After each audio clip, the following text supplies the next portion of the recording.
yang bisa kita lakukan adalah program hamil dengan bayi tabung. Atau kalau kita tidak mampu dengan program hamil bayi tabung, kita melakukan pengobatan atau terapi. Dicari ini apa masalahnya, kenapa nilai spermanya sangat kurang.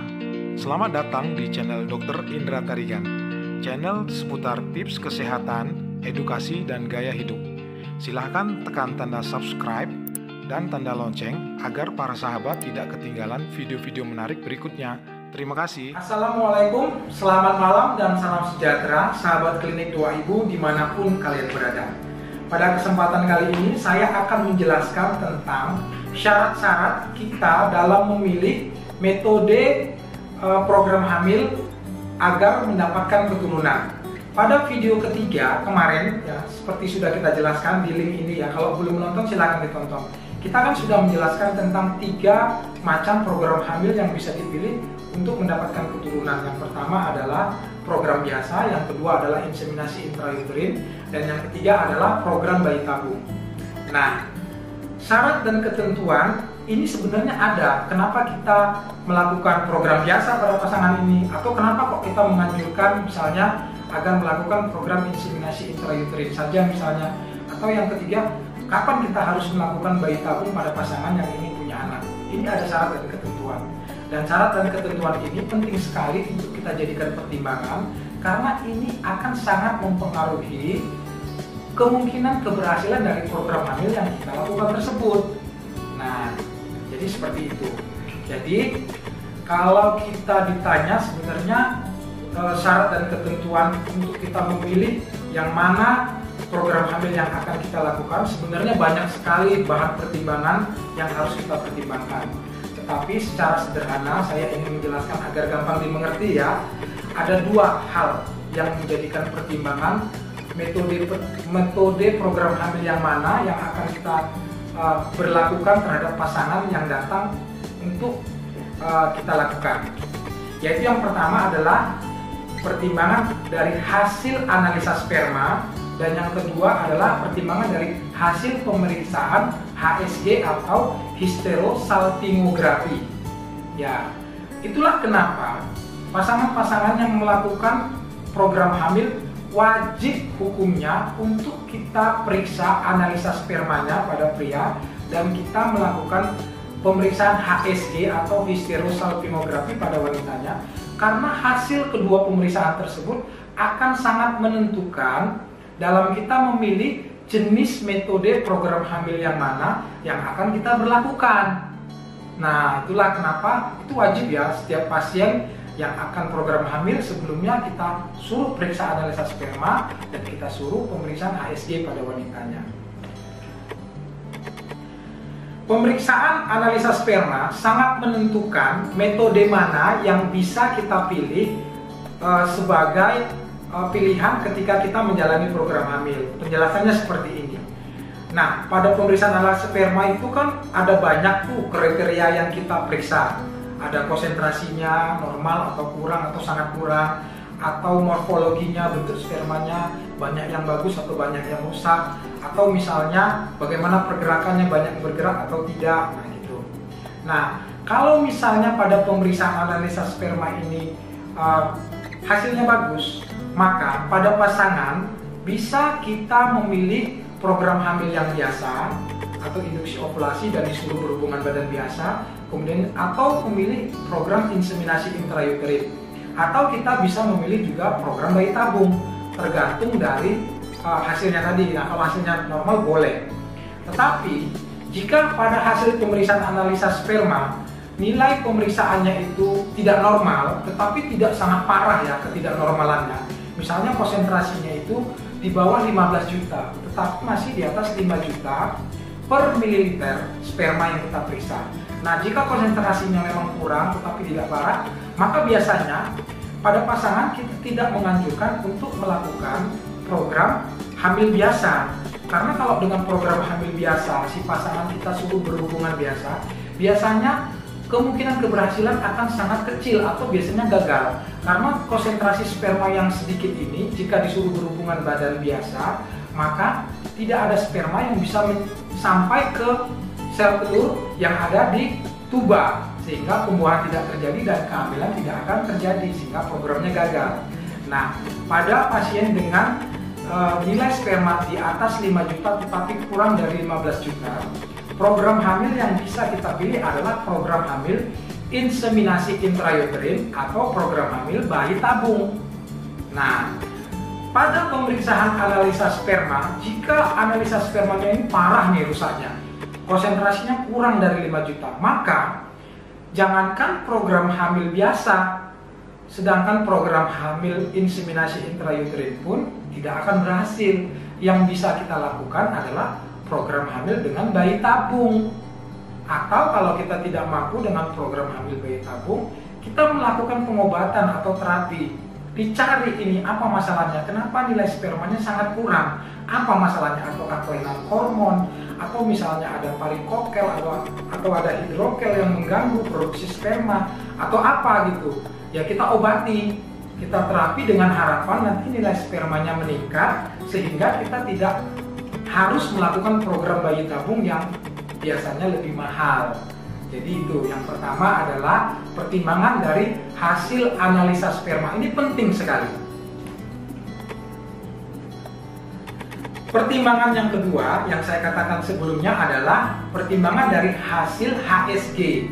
Sebenarnya yang saya maksud dengan pemeriksaan HSG ini adalah pemeriksaan untuk mengetahui patensi tuba ataupun, nah ini misalnya ya, HSG itu kan untuk pemeriksaan untuk mengetahui apakah tuba atau saluran sel telur ini di kanan dan kiri pada wanita itu dia intak atau memang tidak ada kelainan atau malah tersumbat atau ada masalah.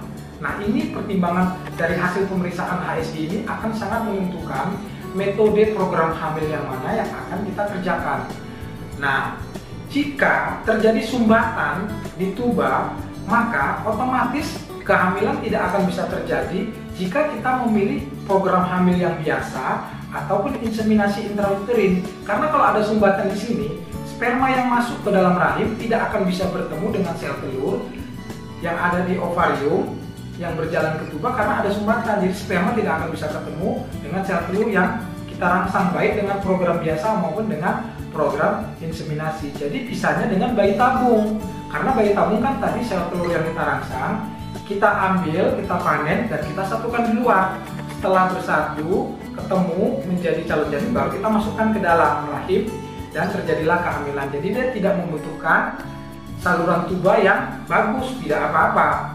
Nah, itu salah satu bahan pertimbangan kita. Tetapi jika misalnya saluran tubanya bagus dan tidak ada kelainan yang lain, maka kita bisa melakukan program hamil itu. Apakah mau dengan program hamil biasa jika memenuhi syarat sperma suami juga bagus, nilai hasil HSG-nya juga bagus, kita bisa melakukan istilahnya program hamil biasa. Tetapi kalau misalnya dengan program hamil itu sekitar 3-6 siklus tidak berhasil, maka kita perlu juga memikirkan untuk melakukan atau pindah metode yang lebih baik, yaitu dengan inseminasi intrauterin. Tapi inseminasi intrauterin juga syaratnya harus tuba kanan dan kiri ini harus bagus. Jadi pada pemeriksaan HSG kita bisa melihat bahwasanya tidak ada sumbatan. Ya, karena supaya sperma yang kita semprotkan ke dalam rahim pada prosedur program hamilnya bisa bertemu dengan sel telur yang sudah kita matangkan dan kita pecahkan. Nah, begitu dia.